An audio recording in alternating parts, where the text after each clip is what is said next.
कैसी भी चुनौती हो, सेनाएं देसी हथियारों के दम पर दुश्मन का माकूल जवाब देने के लिए पूरी तरह तैयार है।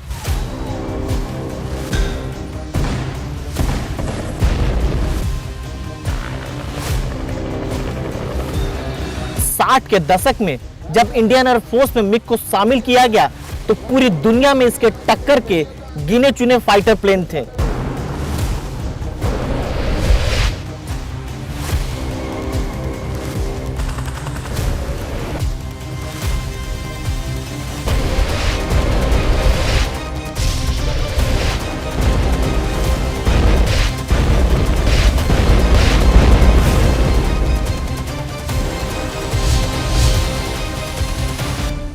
नमस्कार, मैं राजीव रंजन। वतन के रखवाले में आपका स्वागत है। आज बात चीन की। भारत और चीन के बीच एलएसी पर विवाद अभी सुलझा ही नहीं था कि चालबाज चीन के नापाक इरादे पूरी तरह से खुल के सामने आ गए हैं। कुछ दिनों पहले तक ऐसा लगा कि चीन के साथ भारत के रिश्ते सुधरने लगे हैं। भारत के साथ चीन अपने रिश्ते सुधारने को लेकर गंभीर है, पर चीन को लेकर एक हफ्ते के भीतर दो बड़ी खबरें आई है। दोनों को लेकर भारत ने अपना कड़ा विरोध जताया है। पहली खबर है कि चीन ने होतान प्रांत में दो नई काउंटी का ऐलान किया है। भारत ने कहा है इसका कुछ हिस्सा लद्दाख का है और अवैध कब्जा स्वीकार नहीं किया जाएगा। चीन के कहने से यह इलाका चीन का नहीं हो जाता है। दूसरी खबर है चीन ब्रह्मपुत्र नदी पर दुनिया का सबसे बड़ा बांध बनाने जा रहा है, जो भारत और बांग्लादेश के लिए खतरनाक हो सकता है। चीन ऐसी चालबाजी पहले भी करता रहा है।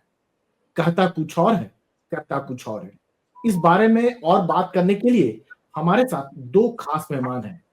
जेएनयू के प्रोफेसर एमेरिटस एस.डी. मुनि और lieutenant general SL. Narasimhan. Professor मुनि, पहला तो सवाल ये है कि चीन ने जो लद्दाख के इलाके की बात करें, दो नए काउंटी का जो ऐलान किया है, उसको आप कैसे देखते हैं सर?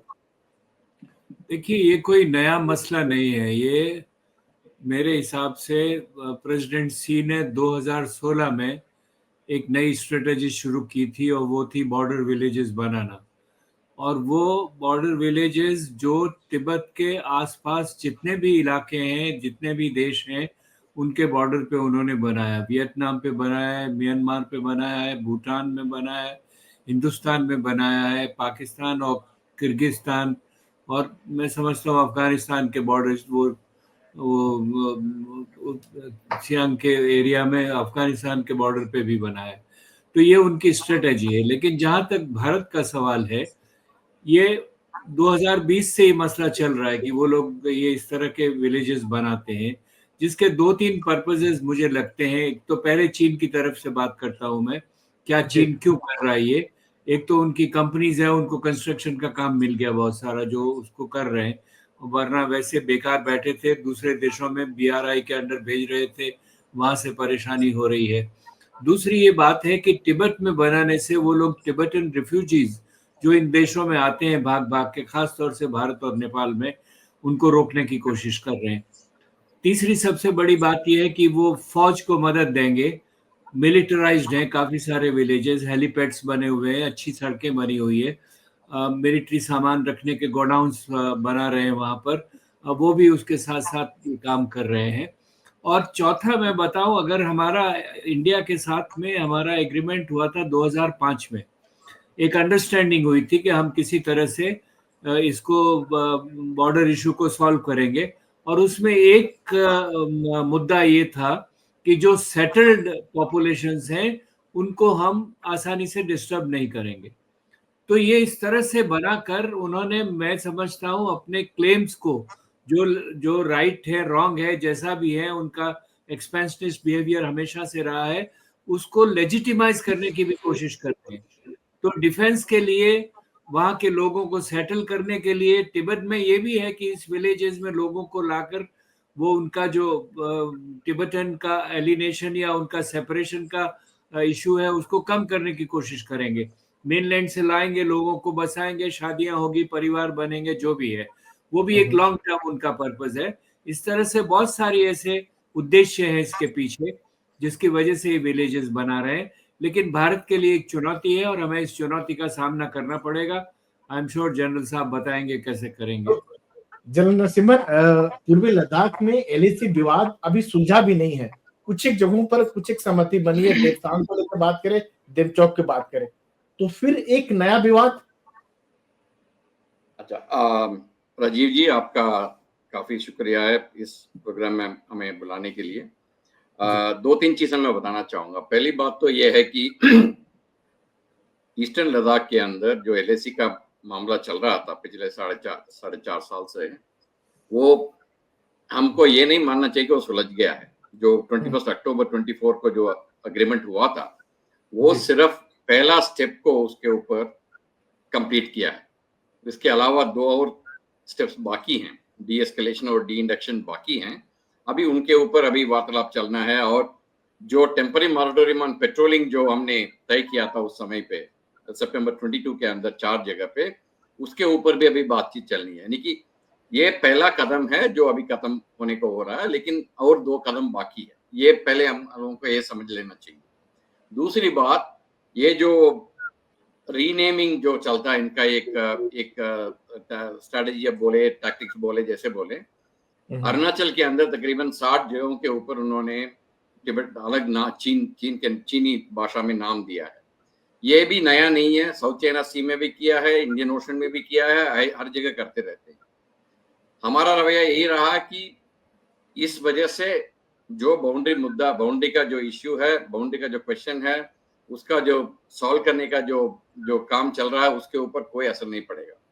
उसी मुताबिक अभी जो हाल ही में 2 काउंटी को उन्होंने नया बनाया, हेआन और हेकान, ये साउथ सिंचियांग जो डिस्ट्रिक्ट है उसके अंदर आता है, और उनका 2 अलग काउंटी उन्होंने बनाया है। तो इसके ऊपर भी हमारा विदेश मंत्रालय ने टिप्पणी दी है कि इसका कोई फर्क नहीं पड़ेगा हमारा जो वार्तालाप जो चल रहा है बाउंड्री क्वेश्चन के ऊपर। और उन्होंने निंदा भी किया है कि भाई इस प्रकार का काम नहीं होना चाहिए। तो ये मैं मानता हूं कि ये इनका एक रवैया चलता रहा, कार्रवाई एक चलती रही इस प्रकार का। किसी तरीके से इस प्रॉब्लम को लाइव रखा जाए, साथ साथ उसको जब बातचीत चल रही है तो उसके ऊपर दबाव डालने के लिए कुछ न कुछ काम करते रहे, तो वो चलता रहेगा, वो कोई बात नहीं। बट हमारा इरादा ये होना चाहिए कि हम डट के रहें, हमारा जो क्लेम है उसको कायम रखें, और उसके ऊपर कितना भी देर लगे, कितना भी समय लगे, कितना भी जोर लगे, हमको हमारा क्लेम के ऊपर डटे रहना चाहिए। ये मेरा राय है। प्रोफेसर मुनि, एक और बड़ा सवाल चीन से आ रहा है कि ब्रह्मपुत्र नदी पर चीन जो है दुनिया का सबसे बड़ा बांध बनाने जा रहा है, जिसका असर भारत और बांग्लादेश पर पड़ना तय है। लेकिन जो हमारे जो कंसर्न है उसको चीन एड्रेस नहीं कर रहा है। देखिए, ये भी बहुत पुराना मुद्दा है, और अभी नए में विदेश मंत्रालय ने जो नया बांध बना रहे हैं उसके ऊपर उन्होंने एतराज भी जताया है, और चीन का जवाब ये है कि ये आपको नुकसान नहीं करेगा। यही जवाब उनका पहले ब्रह्मपुत्र पे बनने वाले बांध पे भी उन्होंने ये कहा था। लेकिन मैं आपको ये बता दूं कि एक समय ऐसा था जब हम और बांग्लादेश अपनी स्ट्रेटेजी को कोऑर्डिनेट कर रहे थे कि किस तरह से चीन की इस बात का सामना किया जाए। अब मुझे नहीं मालूम कि बांग्लादेश उसी एंथुजियाज्म से हमारे साथ कोऑर्डिनेट करने को राजी होगा जहां तक चीन का सवाल है। जो मैं देखता हूं कि चीन का प्रभाव वहां पर अधिक से अधिक बढ़ता रहेगा। ये विलेजेस की बात भी है। देखिए, ये कुछ ऐसे विलेजेस हैं जो उन्होंने अपनी टेरिटरी में बनाए हैं, और हम भी जानते हैं कि उनकी टेरिटरी में, लेकिन कुछ ऐसे विलेजेस हैं जो एनक्रोच करते हैं। वियतनाम में एनक्रोच करते हैं, भूटान में एनक्रोच करते हैं, म्यांमार में एनक्रोच करते हैं, नेपाल में एनक्रोच करते हैं, इंडिया में एनक्रोच करते हैं। मैं समझता हूँ पाकिस्तान में भी करते हैं। पाकिस्तानी लोग आवाज नहीं उठाते होंगे अपने स्वार्थों को देखते हुए। तो ये हमारी जो परेशानी है वो उन विलेजेस पे रहना चाहिए, हमको फोकस करना चाहिए जिसमें वो एनक्रोच करते हैं या डिस्प्यूटेड एरियाज में है, जिसका अभी फैसला नहीं हुआ है, वहां पर भी उन्होंने बनाए हैं। उसको भी कहीं ना कहीं रोकने की बात करनी चाहिए। जो भारत की सरकार का रवैया, और ये 2020 से चल रहा है, ये आज नया नहीं हुआ है। हमने नए लोकेट किए हैं लेकिन नया नहीं चला है। और उस वक्त हमें ऑफिशियली प्रधानमंत्री के हद तक ये बात कही गई थी कि चीन कहीं हमारे पास में नहीं बैठा है, लेकिन एनक्रोचमेंट्स हैं। डोकलाम सबसे बड़ा इश्यू था, उसके आसपास भी उन्होंने विलेजेस बनाए थे। मुझे याद आ रहा है, मैं करीब 2006 में भूटान गया था, तो भूटान के राजा ने बताया था कि देखिए ये लोग पास्चर लैंड्स को लेकर वहाँ सामने कुछ विलेजेस बना रहे हैं, हम लोग उनसे परेशान है और भूटान के ऊपर भी दबाव डालने की कोशिश कर रहे हैं। और भूटान भी हमसे कह रहा है कि भाई हमें अपना बॉर्डर सेटल करने दीजिए, वरना हमारी मुसीबत हो जाएगी। तो ये एक काफी उलझा हुआ मसला है और कॉम्प्लिकेटेड है, जिसके लॉन्ग टर्म इंटेंशंस हैं चाइना के, और हमें उसका लॉन्ग टर्म जवाब देना पड़ेगा। उसका एक जवाब जो हम दे रहे हैं वो हमने भी चीन की स्ट्रेटजी अपना ली है, या रिएक्टिव स्ट्रेटजी कह दीजिए उसको, जिसको वाइब्रेंट विलेजेस बना रहे हैं हम लोग। हमारे भी होम मिनिस्ट्री ने ये और अभी होम मिनिस्टर साहब ने तो कुछ दिन पहले अरुणाचल में वो इनॉग्रेशन भी किया था, एक विलेज को बनाए थे। लेकिन ऐसे विलेजेस हम भी बना रहे हैं, और इसीलिए मैं बार बार 2005 की अंडरस्टैंडिंग पे जाता हूँ, क्योंकि जब भी बॉर्डर का फाइनल सेटलमेंट होगा तो ये मुद्दा आएगा जरूर वहां पर, और उसमें चीन कहेगा कि देखिए हमारे लोग बैठे हैं, आप कैसे हटाएंगे उसको। हम भी कहेंगे हमारे लोग बैठे हैं, आप कैसे हटाएंगे उसको।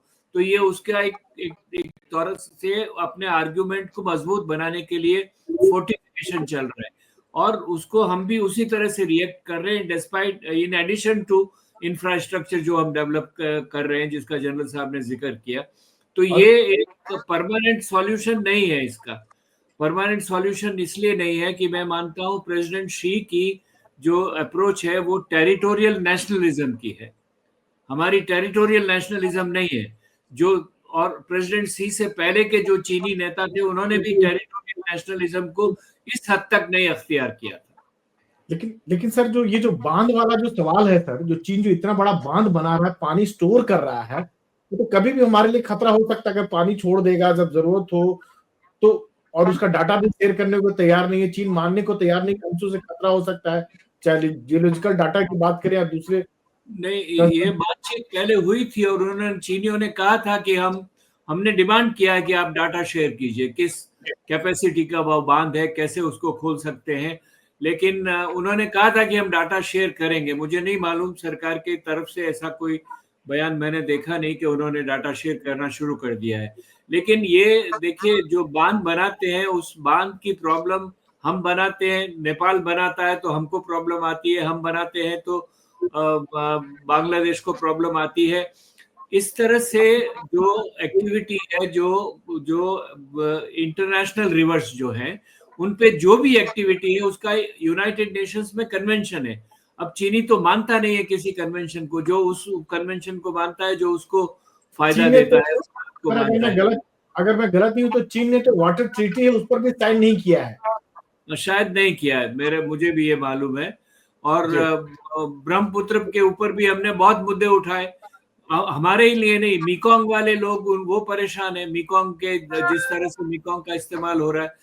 तो ये मतलब एक उसका बिहेवियर ही चीन का ऐसा है, उससे कोई एक मुल्क अकेला निपटेगा नहीं, सबको निपटना होगा, क्योंकि एक ही प्रॉब्लम के सब भुक्तभोगी।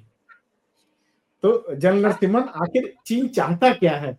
कजान शहर में प्रधानमंत्री शी जिनपिंग के बीच मुलाकात होती है, उसके बाद हमारे एनएसए जाते चीन में, बाकायदा वहां वांग से मुलाकात होती है, लगता है सब कुछ ठीक ठाक चल रहा था, फिर अचानक इस तरह की चीजें एक पर एक। अच्छा, आपको पहले बांध के बारे में बात करता हूं, उसके बाद में जो गांव बना रहे हैं उनके बारे में एक दो शब्द कहना चाहूंगा। जी प्लीज। बांध के हिसाब से अगर आप देखेंगे तो ये जो बांध बनाने जा रहा है तो वो नई बात नहीं है। जैसे प्रोफेसर मुन्नी ने बताया कि ये सन 1950 के करीब से ही इनका ये प्लानिंग जो है चल रहा है। पहली बात तो ये। दूसरी बात ये है कि चीन का जो उत्तरी भाग है वो पूरा ड्राई हो चुका है, वहां पे पानी की बहुत कमी है। तो इसलिए पानी को जो नदी दक्षिण की तरफ बह रहे हैं उनसे डाइवर्ट करके नॉर्थ की तरफ ले जाने का इनका एक प्रोग्राम ऑलरेडी चालू है। जो ब्रह्मपुत्र यारलुंग सांगपो जो कहते हैं, उसके उत्तरी भाग में जो 3 नदी है उनको लिंक करके वो ऑलरेडी पानी को नॉर्थ की तरफ ले जा रहे हैं। एक तो पहली बात वो है। दूसरी बात ये है कि अभी तक 8 डैम बने हुए हैं ब्रह्मपुत्र के ऊपर, यारलुंग सांगपो के ऊपर, तिब्बत के अंदर, वो पूरा run of the river dam कहते हैं। इसका मतलब है पानी जो है रुका नहीं जाएगा, पानी का बहाव से वो पानी का बहाव को इस्तेमाल करते हुए वो बिजली पैदा करने का काम चालू रखते हैं ये। लेकिन ये जो ग्रेट बेंड के ऊपर ये जो बांध बनने वाला है वो जो है, इन्होंने पहले एक 3 गॉर्जस डैम बनाया था, उससे 3 गुना बड़ा है। क्योंकि यहाँ पर क्या होता है कि 2000 मीटर की जो है कमी आती है, रिवर जो उतरता है 2000 मीटर एकदम, तो उस जगह पर बांध बनाने से इनको काफी फायदा होगा। और कोशिश ये भी कर रहे हैं कि ये यहाँ का जो पानी जो इन लोग रोक रहा है उसको उत्तरी भाग में ले जाने का भी एक प्लान ऑलरेडी जारी है। तो इस प्रकार का देखने से 2 चीजें आपको ध्यान में रखना चाहिए। पहली बात यह है कि ब्रह्मपुत्रा के अंदर 70% जो पानी आती है वो इंडियन ट्रिब्यूटरी से मिलता है। जो ब्रह्मपुत्रा जो तिब्बत से जो आती है उसमें सिर्फ 30% जो पानी आती है, बाकी 70% जो है इंडिया से बनता है। पहली बात आपको ये ध्यान। दूसरी बात ये है कि उस इलाके के अंदर जो सिस्मोलॉजिकल प्रॉब्लम जिसको कहते हैं, यानी कि अर्थक्वेक या किस प्रकार का होने का जो अंदेशा है वो ज्यादा है। लेकिन उसके ऊपर चीन ने अभी स्टेटमेंट दिया है कि भाई वो सब हमने टेक्निकल हिसाब से देखभाल करके उसको बनाएंगे। तीसरी बात यह है कि शेयरिंग ऑफ द डेटा, जिसके बारे में प्रोफेसर मुनि साहब बात कर रहे थे, मई से लेके अक्टूबर तक जो है, जो ब्रह्मपुत्रा के अंदर जो बहाव है पानी का, उसका डेटा जो है वो हम लोग के साथ शेयर करते थे। लेकिन 2070 में जब डोकाला में प्रॉब्लम हुआ, डोलम एरिया में जो प्रॉब्लम हुआ, उस समय पे उन्होंने बंद कर दिया था। उसके बाद में फिर दोबारा उन्होंने शुरू किया। इसका मतलब है कि कभी कोई प्रॉब्लम होता है इंडिया और चीन के बीच में, तो ये डेटा आना बंद हो जाता है। तो ये एक इस बार जो स्पेशल रिप्रेजेंटेटिव का टॉक्स हुआ 18 दिसंबर को, उसमें ये बात भी डिस्कस किया गया था। तो कहने का तात्पर्य ये है कि ये डैम तो बनेगा। जैसे प्रोफेसर मुनि साहब ने बताया, चीन बोलता है कि भाई मैं अपर राइपेरियन स्टेट हूँ, ये पानी मेरा है, मैं किसी के साथ जो है कोई एग्रीमेंट साइन नहीं करूंगा इसका शेयर करने के बारे में। ये इनका रवैया है शुरू से, अभी का नहीं, शुरू से। और ये लोग इसी को जारी भी रखेंगे, उसको चेंज करने का कोई उनका कोई इंटरेस्ट नहीं है। मिकांग का भी वही हाल है, बाकी जगह का भी वही है। तो ये सब चलते हुए हमको ये चीजें देखनी चाहिए। पहले इस प्रकार का अगर बांध बनता है तो इसका डाउन साइड, इसका नीचे जो इलाके में जो विलेजेस वगैरह हैं उनके ऊपर क्या प्रभाव आएगा, उसको किस प्रकार का सुरक्षित करना है, ये हमको देखना चाहिए, पहली बात। दूसरी बात ये है कि बांध बनने से ब्रह्मपुत्रा के अंदर थोड़ा बहुत पानी की कमी आएगी, 10 या 15% की पानी कम होने का अंदेशा है। उसका क्या रिजल्ट रहेगा, क्योंकि वो पानी जो है एग्रीकल्चर के लिए भी इस्तेमाल होता है, बाकी चीजों के लिए भी इस्तेमाल होता है, तो उनका असर क्या पड़ेगा उसके बारे में भी हमको सोचना चाहिए और उसके ऊपर कार्रवाई करना चाहिए। और बांध जो बनेगा वो तो बनेगा, क्योंकि ये जो है 70 साल से ये लोग सोच रहे हैं बनाने के लिए, ये अभी उनका अभी काम करने का टाइम आ गया अभी उसका। तो ये जो है बांध का हिसाब से है। दूसरा जो विलेजेस के बारे में जो प्रोफेसर मुनि साहब ने बताया, 628 गांव जो है उन्होंने इंडिया के सामने बनाया पूरा। उसमें 400 के करीब जो है अरुणाचल प्रदेश के सामने है, 200 के करीब जो है वेस्टर्न एरिया के अंदर। इसमें भी ईस्ट में भी देखेंगे तो 200 सामने है और बाकी पीछे। इस प्रकार का उन्होंने उस एरिया का डेवलप करने के लिए कोशिश किया है। साथ साथ में उसका ड्यूअल यूज का भी इस्तेमाल हो सकता है, जैसे कि प्रोफेसर मुनि साहब ने बताया, वो तो है ही। हम जो वाइब्रेंट विलेजेस बना रहे हैं 662 बना रहे हैं, तो वो चालू है दिसंबर 2021 से ये प्रोग्राम चालू है। और उसको किस प्रकार से करना है उसके ऊपर सोच विचार वगैरह कर चुका है, अभी बनाने का काम शुरू हो गया। इसका एक मुद्दा ये है कि हमारा बॉर्डर एरिया के अंदर पॉपुलेशन जो है बल्क बिल्कुल कम है, वो पीछे आने का कोशिश कर रहे हैं, क्योंकि वहां पर उनका रोजगार नहीं है, स्कूल्स नहीं है, हेल्थ का जो फैसिलिटीज हैं वो नहीं है, मेडिकल फैसिलिटीज नहीं है, तो इसलिए वो लोग नीचे आने की कोशिश कर रहे हैं। तो उनको अपने अपने इलाके में रोकने के लिए ये वाइब्रेंट विलेजेस प्रोग्राम जो है काम करेगा। तो वो एक मुद्दा है इसका। तो ये उन्होंने 628 बनाया, हमने 662 बनाया, ये भी चालू है। तो ये सब जो है चालू रहेंगे जब तक हमारा जो बाउंड्री क्वेश्चन जो इंडिया और चीन के बीच, भारत और चीन के बीच में जो India question, Bharat boundary question है, वो ठीक तरीके से सुलझा नहीं जाए। तो ये ये जो धक्कम धक्का थोड़ा बहुत ये चलता रहे। तो प्रोफेसर मुनि, जब चीन को काउंटर करने के लिए हम भी इस तरह का गांव बना रहे हैं, साथ में एक यह भी है कि जो चीन के जो विरोधी देश हैं, जैसे ताइवान की बात करें, इंडोनेशिया हुए, फिलीपींस हुए, क्या उसके प्रति कहा जा रहा है कि भारत का रवैया थोड़ा बदला है, क्योंकि चीन के साथ हम रिश्ते जो बेहतर कर रहे हैं उसका असर कहीं ना कहीं इन देशों के साथ संबंधों में दिख रहा है, जो पहले काउंटर करने के लिए हम चीन जो थोड़ा सा इनको सपोर्ट ज्यादा करते थे। देखिए, ये बात ठीक है कि जो और खास तौर से यहाँ इंडोनेशिया वगैरह के साथ में मैरीटाइम बाउंड्री की प्रॉब्लम है। जो टेरिटोरियल प्रॉब्लम है वो वियतनाम आता है, उसमें मंगोलिया आता है, उसमें नेपाल आता है, उसमें भूटान आता है, उसमें भारत आता है, पाकिस्तान आता है, अफगानिस्तान आता है, किर्गिस्तान आता है। ये सब टेरिटोरियल प्रॉब्लम्स है। तो टेरिटोरियल कोऑर्डिनेशन हमारा किसी और के साथ था नहीं। भूटान और बांग्लादेश के साथ हमने सोचने की कोशिश की थी। नेपाल कभी बात मानता है, कभी नहीं मानता है, उसका अपना नजरिया है। लेकिन देखिए, जो बड़ी प्रॉब्लम है वो ये है कि म्याऊं का ठोर कौन पकड़ेगा। सवाल ये है कि इसमें से ये कोई भी मुल्क सीधा चीन को चुनौती नहीं देना चाहते हैं, दे सकते नहीं है, और हमारी भी ये प्रॉब्लम है। तो ये एक पार्टली मिलिट्री इशू है, लेकिन पार्टली डिप्लोमेटिक इशू भी है। जब तक चीन से मसले सेटल नहीं होंगे, वो किसी भी नस को दबा सकते हैं कहीं पर भी, कभी इधर कभी उधर, कभी पानी का मसला, कभी विलेज का मसला, कभी एनक्रोचमेंट का मसला, कुछ भी हो सकता है। और ये चीन ही नहीं करता, सभी करते हैं। जिस जिस देश को जो जो मौका मिलता है वो सब करते हैं। तो हमें उसको अपने आप के लिए तैयार रखना है कि चीन कभी भी कोई सी भी नस हमारी दबा सकता है, और उसमें हमारे साथ कोई नहीं खड़ा होगा। देखिए, मैं आपको 1962 की बात बताता हूँ। इतनी लड़ाई लड़ी और श्रीलंका की प्रधानमंत्री ने ये कहा कि हम न्यूट्रल पोजीशन, हम बंदरबाट करेंगे, ये दो बिल्लियां लड़ रही है, उसका हम फैसला करेंगे बीच में बैठकर। कोई मुल्क आपके साथ नहीं। लद्दाख का मामला हुआ, बताइए कौन से पड़ोसी ने आपके साथ खड़े होने की बात की। इसी तरह से वियतनाम का मसला आता है, कितने लोग उनके साथ जाके खड़े होंगे बॉर्डर के ऊपर। तो ये एक बहुत बड़ा प्रश्न है। ये लोग सभी प्रताड़ित हैं, लेकिन इकट्ठे नहीं हो सकते हैं, क्योंकि हर एक की अपनी समस्या है, हर एक की अपनी औकात है। औकात से माने कैपेसिटीज की बात मैं कर रहा हूँ, और परजोरेटिव सेंस में नहीं इसको इस्तेमाल कर रहा हूँ। तो जनरल नरसिम्हन, जो क्वाड बना था उसके पीछे तो बेसिक ऑब्जेक्टिव ये था कि चीन को काउंटर करना है, जो भारत के साथ जो बाकी देश तो निकल के सामने आए थे। अमेरिका में भी सत्ता परिवर्तन हो रहा है, ट्रंप आ रहे हैं, ट्रंप का नजरिया चीन को लेकर दुनिया जानती है। तो क्या क्वाड भी हमारे साथ नहीं खड़ा है उस हिसाब से अगर बात करें? अच्छा, क्वाड के बारे में ना ये एक गलत फहमी हर जगह पे है कि भाई ये सिक्योरिटी डायलॉग है, और सारे एनालिस्ट अभी जो है क्वाड सिक्योरिटी डायलॉग लिखने शुरू हो गए हैं। लेकिन क्वाड जो है सिक्योरिटी के हिसाब से नहीं बना। आप देखिए, इसका बुनियाद जो है जी, हाँ बोलिए। जैसे मतलब जितने फोर्सेज हैं साथ मिलके आपको एक्सरसाइज करते हैं, कहीं ना कहीं एक संदेश देने की कोशिश होती है।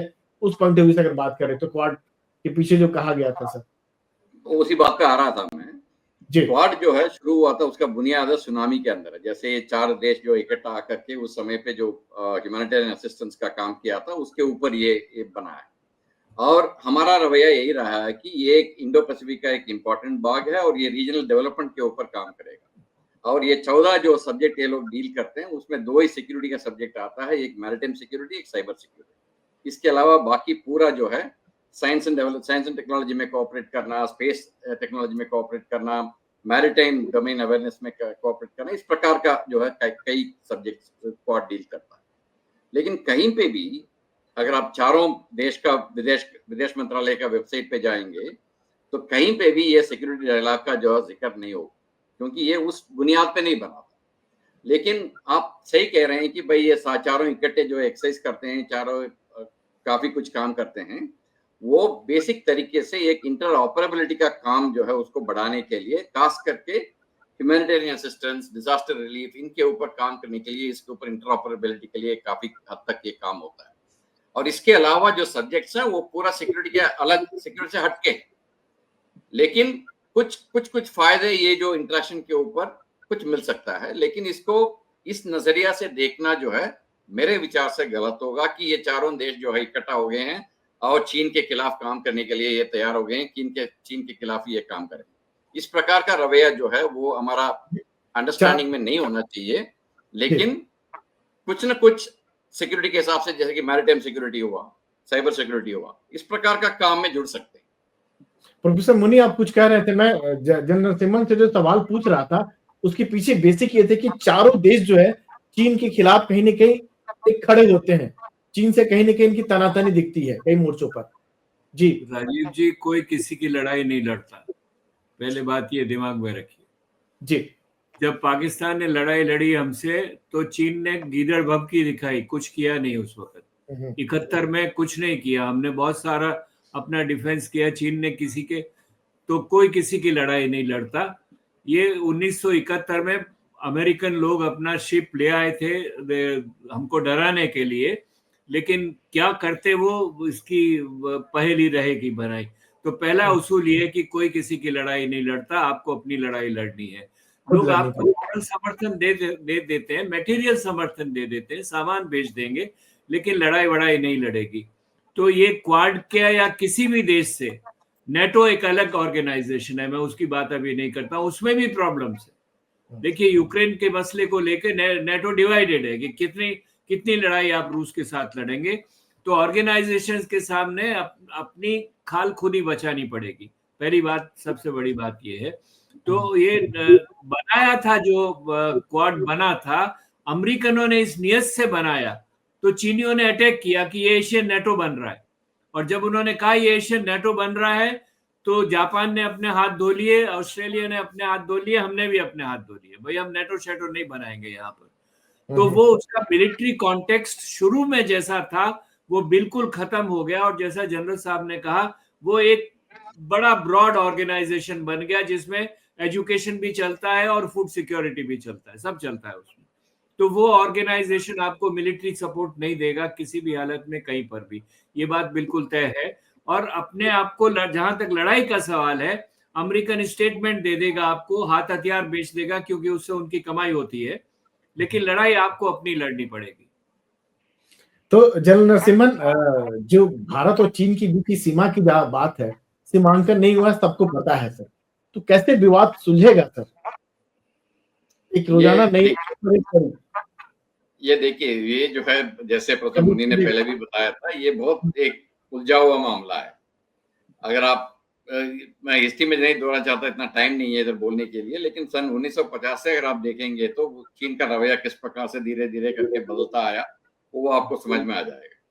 तो इसके हिसाब से जाकर के जो मैकमोहन लाइन है, जो ईस्ट में जो मैकमोहन लाइन है, उसके हिसाब से ही उन्होंने म्यांमार के साथ में अपना बाउंड्री जो है ठीक ठाक कराया, उसको सुलझा दिया। लेकिन हमारी बारी आती है तो वो मानने को राजी नहीं है, मानता ही नहीं है, बिल्कुल मानते नहीं है। तो इस प्रकार का जो उनका रवैया जो है बदलता रहा आगे पीछे करके। एक 1959 का लाइन के बताते हैं, कौन सा लाइन है किसको जाने, किसी को नहीं जानते, और हमारा विदेश मंत्रालय और हमारा गवर्नमेंट जो है उस लाइन को मानता भी नहीं। तो इस प्रकार से कई चीजें जो है बहुत उलझी हुई मामला है, जैसे प्रोफेसर मुनि ने पहले बताया। मुझे तो नहीं लग रहा है कि भाई ये जल्दी से जाके ये कहीं रिजॉल्व हो पाएगा, ये काफी समय लेगा और काफी एफर्ट भी लेगा, और किस प्रकार से, किस हिसाब से ये फाइनलाइज होगा वो भी नहीं कोई अभी बता सकते। तो इसलिए उसके ऊपर जो है हम तैयार रहना चाहिए, जैसे कि मुनि साहब ने दोबारा बताया था कि हमारा एरिया है, उसको प्रोटेक्ट करने के लिए हमारी तैयारी रहना चाहिए, हमारा इंफ्रास्ट्रक्चर ठीक बनाना चाहिए, हमारा जो फौजी काबिलियत है उसको बढ़ाना चाहिए। इस प्रकार का जो कार्रवाई है वो हम चलते रहना चाहिए। बाउंड्री जब सुलझेगा। प्रोफेसर मुनि, जब चीन का जो बयान की बात करें, जो अंतरराष्ट्रीय जो सार्वजनिक बयान आते हैं, और ग्राउंड रियलिटी की बात करें, दोनों में इतना फर्क क्यों दिखता है सर? नहीं, फर्क क्या दिखता है, वो कहते हैं ये हमारा इलाका है, हम कर रहे हैं। वो ये थोड़ा कहते हैं कि हम आपके इलाके में आए, बयान में कभी नहीं कहते ऐसा। वही कहते हैं हमारा इलाका है इसलिए हम उसको कर रहे हैं। और बाकी उनकी वो क्या कहते हैं उसको, वुल्फ वॉन्ग डिप्लोमेसी जो उन्होंने चलाई थी, उसमें ये है कि भपकी दिखाते रहो, लोगों को डराते रहो, डरने से अपना काम हो जाता है, तो लड़ाई की जरूरत नहीं है, या लड़ाई किसी और प्रेशर की जरूरत नहीं है। तो ये आम टैक्टिक्स हैं। चीन के पास पावर है, इसलिए उसको डिफाई करने की कैपेसिटी है, उनमें डिफाई करने की कैपेसिटी है, और इसी वजह से सारी परेशानी आई है। वरना सामर्थ्य को हो न दे दोष गुसाई, पुरानी बात है। जिसके पास ताकत है वो अपनी ताकत का इस्तेमाल अपने हितों के लिए, अपने स्वार्थों के लिए करेगा। उसके लिए कोई कानून, अंतरराष्ट्रीय कानून है ही नहीं, क्योंकि उसकी कोई लेजिटिमेसी नहीं है, उसको कोई डिफेंड नहीं करता है। खाली बातचीत करते हैं। यूनाइटेड नेशंस ने किस कॉन्फ्लिक्ट को रिजॉल्व किया, मुझे बताइए, जबकि यूनाइटेड नेशंस की फाउंडेशन इसके ऊपर है कि हम शांति लाने की कोशिश करेंगे। तो ये कहने और करने में दोगलापन सभी की विदेश नीतियों में है। मैं किसी देश विशेष का नाम नहीं लेना चाहता हूं, लेकिन सभी की विदेश नीतियों में है। चीन ज्यादा कर रहा है क्योंकि उसके मसल्स बढ़ गए हैं आजकल। उनके पास इकोनॉमिक पावर है, उनके पास टेक्नोलॉजिकल पावर है और उनके पास मिलिट्री पावर है। इसलिए वो अपना दबदबा बनाने के लिए कुछ भी बोलेगा, वो बात करेगा, उसको निभाएगा नहीं निभाएगा ये उसकी मर्जी है। आप नहीं डिक्टेट कर सकते किसी को। तो जनरल नरसिम्हन, क्या हम चीन पर भरोसा कर सकते हैं, यकीन कर सकते हैं? ये एक सवाल जो है मैं सन 1920 से मैं जवाब देता आ रहा हूँ जी। ये मेरा जो एक्सपीरियंस कहता है बाउंड्री के अंदर, मैंने 12 साल के करीब चीन के बॉर्डर में नौकरी की है, जूनियर लेवल से लेकर सीनियर लेवल तक। उस लेवल पे सॉरी, आप चीन में रहे भी हैं सर? चीन में 3 साल रहा था मैं, डिफेंस अटैचे बन के रहा था वहां पे। तो जमीन के ऊपर इतनी प्रॉब्लम नहीं आती, हम मैनेज कर सकते हैं उसको। लेकिन जब पॉलिटिकल लेवल पे बात आती है इसको रिसॉल्व करने का या कोई और किसी चीज के बारे में, उसमें दिक्कतें आती है। और जो 2020 में चीन ने जब 50,000 लोग, जो 50,000 के ट्रूप्स जो हैं, एक जगह एक्सेस के जरिए आके लद्दाख के सामने खड़ा कर दिया, जो कि जितने एग्रीमेंट हमने साइन किए हैं उसके खिलाफ है।